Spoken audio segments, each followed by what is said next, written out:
मौसम बदलने के साथ-साथ ना हम जैसे प्लांट्स नए-नए लगाते हैं, उसी तरीके से हमें प्लांटर का भी सिलेक्शन नए-नए तरीके से करना चाहिए और हमेशा मार्केट में आप नर्सरी में जाएँगे, जब भी आप नर्सरी में जाते हैं तो आपको नया प्लांटर नए डिज़ाइन का दिखाई देता है।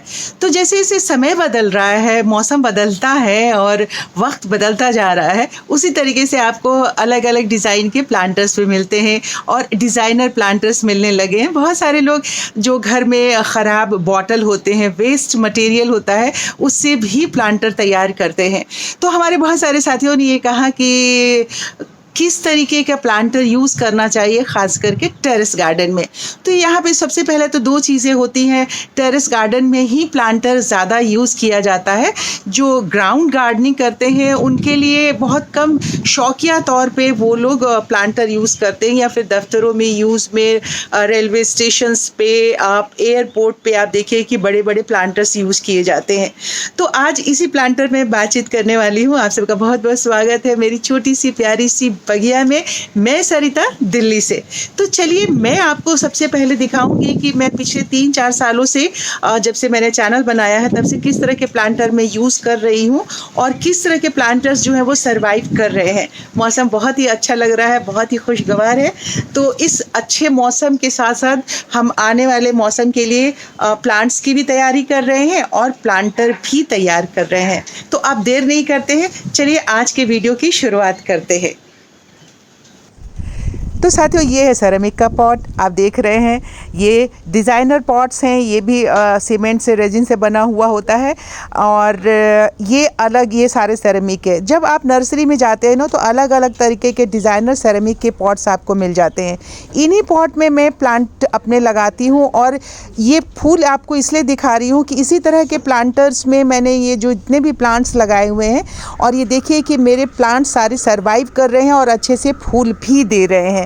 तो इसलिए आपको ये दिखाना ज़रूरी है। उसके बाद जो है थोड़ी सी विश्वसनीयता और आपकी बढ़ेगी। अब ये जैसे ये सीमेंट का पॉट है हमारा, ये पिछले 4 साल से 2019 से मैंने इसे लगाया हुआ है। ये अभी तक सर्वाइव कर रहा था। बहुत सारे लोग कहते हैं लेकिन कि सीमेंट का पॉट अच्छा नहीं होता है। अच्छा होता है, उसमें जो नुकसान होता है कि ये बहुत हैवी वेट होता है और इसी की वजह से मैंने अभी ये फाइबर के पॉट्स ख़रीदे हैं इन्हें रिप्लेस करने के लिए। तो जब इन्हें रिप्लेस कर लेती हूँ, चलिए सबसे पहले, फिर उसके बाद मैं पॉट्स के बारे में डिटेल में बात करूँगी। और जितने ये गमले सारे लिए हैं अभी फ़िलहाल बोगनविला के जो 6 सीमेंट वाले गमले थे ना उसको चेंज करना है। तो इसमें देखिए कि धीरे-धीरे करके कैंची से लीजिए या फिर आपके पास अगर टूल है करने वाला, इससे ज़्यादा ईज़िली हो रहा था तो सब में छेद कर लिया। ये बैक साइड में भी छेद होल कर लिया है मैंने और ये साइड में भी कर लिया ताकि पानी ना रुके। ये फाइबर वाले हैं, बहुत मजबूत होते हैं और ड्यूरेबल है, बहुत अच्छे से चलेंगे और लाइट वेट होते हैं। सीमेंट वाला एक तो भारी भी बहुत ज़्यादा होता है। तो फ़िलहाल जो है इसके लिए इसमें सारा होल कर लिया है और उसके साथ साथ ये देखिए मिट्टी और खाद है जो वर्मी कंपोस्ट मिक्स करके, क्योंकि उसके गमले को जब मैं शिफ्ट करूँगी तो उसको शिफ्ट करने के लिए ये होगा कि मुझे उसको शिफ्ट करने के लिए होगा कि उसमें तो जो मिट्टी लगी हुई है उसके रूट बॉल को तो मुझे छेड़ना नहीं है, पर इसमें डालने के लिए नीचे थोड़ी सी मिट्टी और वर्मी कंपोस्ट चाहिए और फिर उसका कंपोस्टिंग भी मुझे करनी होगी। तो फ़िलहाल अभी जो है ये वर्मी कंपोस्ट और मिट्टी मंगाई थी मैंने, ये लेके आई थी। तो ये मिट्टी और ये दोनों को अभी इसमें मिक्स कर रहे हैं। अब ये मिक्स हो जाएगा, ये देखिए इस तरह से अभी 50-50% जैसे एक बोरी मैंने वर्मी कंपोस्ट डाला है तो एक बोरी इसमें जो मिट्टी है गार्डन की वो डाली है। इसके बाद इसमें और थोड़ी सी चीज़ें डालूंगी बाद में और ऊपर से वर्मी कंपोस्ट डालूंगी। तो इसको मिक्स करके और फिर इस गमले को नीचे कम से कम इतना भरूंगी और इतना इसके ऊपर इतना भरने के बाद ऊपर जो है वो गमला का जो रूट बॉल है बोगनविला का वो सीधे इसमें आ जाएगा। तो इस तरह से इसे अभी शिफ्ट करूंगी।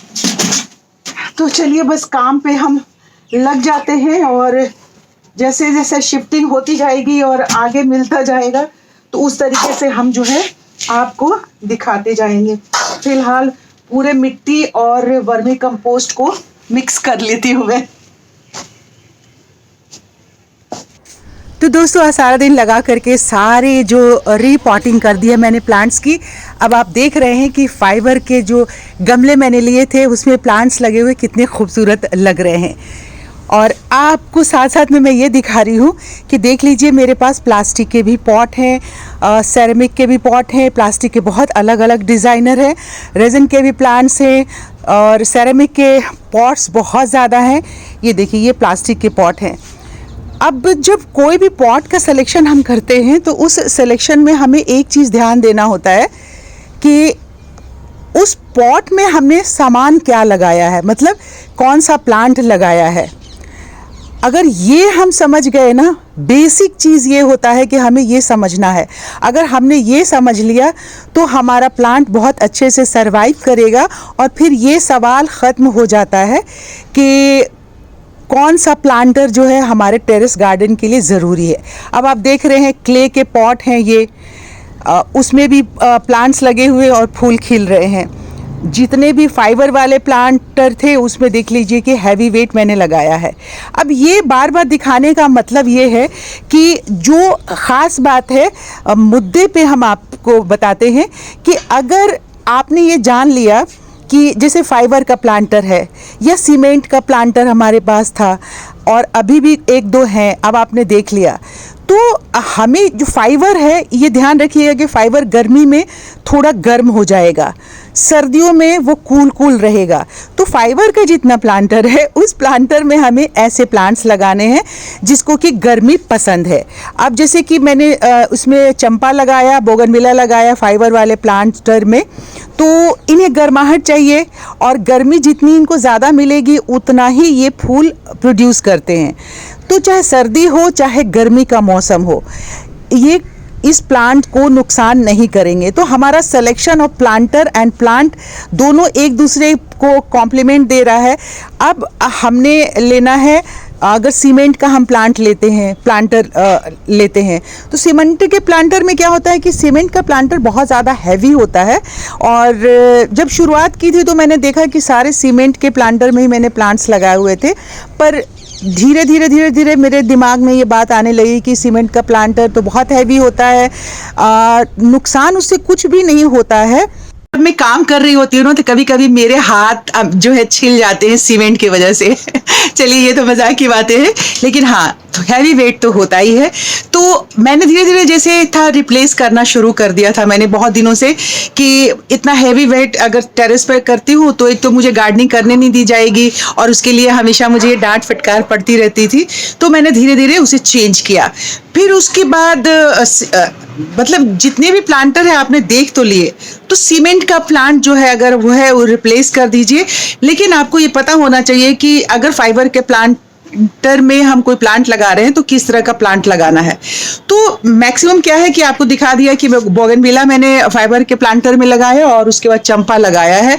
इस तरीके से आप चाहे तो यूफोर्बिया, मिली वगैरह है, ये सब फाइबर के प्लांटर में आप लगा सकते हैं जिसको गर्माहट चाहिए। बहुत सारी जगहों पे मैंने फाइबर के प्लांटर में अभी लगाया है, पाम ट्रीज भी रीपॉट किया है, तो पाम ट्रीज भी आप लगा सकते हैं। क्योंकि जनरली हमने देखा है कि पाम जो फाइबर का प्लांटर होता है वो थोड़ा कूल रहता है। अगर हम कूल प्लेस में रखें तो इस कॉर्नर में रखा है तो यहाँ शांत और ठंडा रहेगा। इसके बाद आता है क्ले पॉट। क्ले पॉट सबसे अच्छा होता है, वो सबसे अच्छे तरीके से हम उसमें लगा सकते हैं। पर जहाँ पे मैं रहती हूँ दिल्ली में क्ले पॉट्स अच्छे मिलने वाले मुश्किल हो गए हैं कि वो मिलते नहीं है। जो मिलते थे वो या तो मिट्टी 6 महीना में उसकी गल जाती है, कच्चे क्ले वाले पॉट्स मिलते हैं। और क्योंकि प्रदूषण की वजह से भट्टियाँ वगैरह जो है उसको अच्छे से पकाने वाली बंद कर दी गई हैं, तो आपको अच्छे से पके हुए क्ले के पॉट्स नहीं मिलते हैं। मेरे पास जो क्ले पॉट मैंने आप सबको दिखाया वो क्ले पॉट जो है ये पंजाब से बन के आता है। और ये वाले जो क्ले पॉट्स आपको दिख रहे हैं ये सब पंजाब के बने हुए क्ले पॉट्स हैं जो मैंने मंगवाया था वहां से। और ये सिर्फ 1 दर्जन मेरे पास है और ये पिछले 4 साल से मेरे पास चल रहे हैं और आज भी इन पॉट्स को कुछ नहीं हुआ है। तो क्ले पॉट का तो कोई जवाब ही नहीं है, पर वो भी हमारे टेरेस गार्डन के लिए उतना सूटेबल नहीं होता है। तीसरा होता है जो प्लास्टिक के पॉट्स होते हैं। प्लास्टिक में भी दो तरह के पॉट्स आते हैं, जो कि कुछ तो पॉट्स होते हैं अच्छे वाले होते हैं जो 3-4 साल तक चलते हैं, और कुछ यूज़ एंड थ्रो वाले टाइप के होते हैं, तो वो आपको 30, 35, 40 रुपए में मिल जाते हैं। अब जैसे आपको मैं दिखाऊं कि ये मधुमालती की इतनी बड़ी बेल जो है मेरी लगी हुई है, और ये ऐसे सस्ते वाले प्लास्टिक पॉट में ही लगा हुआ है, और ये इस प्लांट को चौथा साल अभी हो रहा है। 2019 के दिसंबर में मैंने ये मधुमालती का प्लांट लगाया था, और अच्छे से चल रहा है और बहुत ड्यूरेबल है। बीच बीच में आपने देखा है कि बहुत सारे मैंने पॉट्स चेंज किए हैं, नए नए पॉट्स लेके आई, लगाया। तो जितने 5, 6, 7 तरीके के मेरे पास पॉट हैं, मेरे पास फाइबर के पॉट आपने देख लिए, मेरे पास सेरेमिक के पॉट्स देख लिए, क्ले पॉट देख लिया आपने, प्लास्टिक के यूज एंड थ्रो वाले पॉट्स देख लिए, हैंगिंग प्लांटर है, और रेजिन वाले जो डिजाइनर पॉट्स आते हैं वो भी देख लिए। तो हर तरह के पॉट्स हैं। आप टेरेस गार्डन के लिए मैक्सिमम लाइट वेट जो प्लांटर होते हैं ना, उसे यूज कीजिए मैक्सिमम। लेकिन कोई भी प्लांटर यूज करने से पहले आप ये जान लीजिए कि उसमें कितना पानी डालना है, कैसे डालना है, सेरेमिक के पॉट में कितना पानी डालना है, क्योंकि वो बहुत देर से सूखता है। तो ये मतलब लब्बो लुबाब ये है कि मोटा मोटी मैंने आप सबको सब सारे पॉट्स के बारे में बता दिया, और मैं अपने गार्डन में 7-8 तरीके के पॉट्स यूज करती हूँ। हाँ, यहाँ पे एक चीज मैं जरूर बताऊंगी कि हैंगिंग प्लांटर में सिर्फ 2 तरह के प्लांटर मैं यूज करती हूँ। आजकल तो डिजाइनर जो है हैंगिंग प्लांटर आपको क्ले के भी आने लग गए हैं और सेरेमिक के भी आने लग गए हैं, पर अभी सोचिए कि इतने हैवी होंगे तो उसे हम कहाँ हैंग करेंगे, जहाँ हैंग करेंगे वो तो वहां से गिर सकता है। तो इसलिए जो हैंगिंग या वर्टिकल गार्डन में मैं यूज करती हूँ, आप बैक साइड में देख रहे हैं, ये सारे प्लास्टिक के हैं, और ये अच्छे प्लास्टिक वाले थे। ये भी 2020 में मैंने खरीदा था, जो अभी 3 साल तो हो ही गए पूरे, चल रहे हैं। इसमें कुछ सस्ते वाले आते हैं जो कि 1 साल में उनका रंग खराब हो जाता है, और या फिर गर्मी से टूट जाते हैं। तो जितने तरह के प्लांटर हैं वो सारे मैंने आपको बता दिए, पर मैं मैक्सिमम प्लांटर जो यूज करती हूँ वो यूज करती हूँ प्लास्टिक या फाइबर वाले। ठीक है, क्ले वाले बहुत कम रह गए हैं मेरे पास, मुश्किल से 1.5 या 2 दर्जन होंगे, 12-24 प्लांटर होंगे क्ले वाले, और सीमेंट वाले जो हैं वो मेरे पास थोड़े से रह गए हैं। कोई उधर से हाथ वेव कर रहा था, उसको मैंने विश किया कि ठीक है जाने के लिए। चलिए, बीच में ये इंटरप्शन थोड़ा सा हो गया। तो इस तरीके से सारा जो है आपको मैंने डिटेल में बता दिया है। तो दोस्तों, आज का ये वीडियो कैसा लगा है जरूर कमेंट बॉक्स में लिख करके बताइएगा, और चैनल सब्सक्राइब नहीं किया है तो प्लीज़ मेरे चैनल को सब्सक्राइब कर लीजिए। वीडियो पसंद आया है ना तो इसे लाइक कर दीजिए, शेयर कीजिए। जल्द आपसे मिलते हैं एक नए विषय पर एक अच्छा सा वीडियो बना के, और अगर आप सब्सक्राइब करके रखेंगे तो इसी तरीके के इंफॉर्मेटिव जो वीडियोस हैं वो मैं आपके लिए बनाती रहती हूँ, लाती रहती हूँ, तो मेरा भी मनोबल बढ़ता रहेगा। तो अब गार्डनिंग करते रहिए। Happy gardening, bye bye.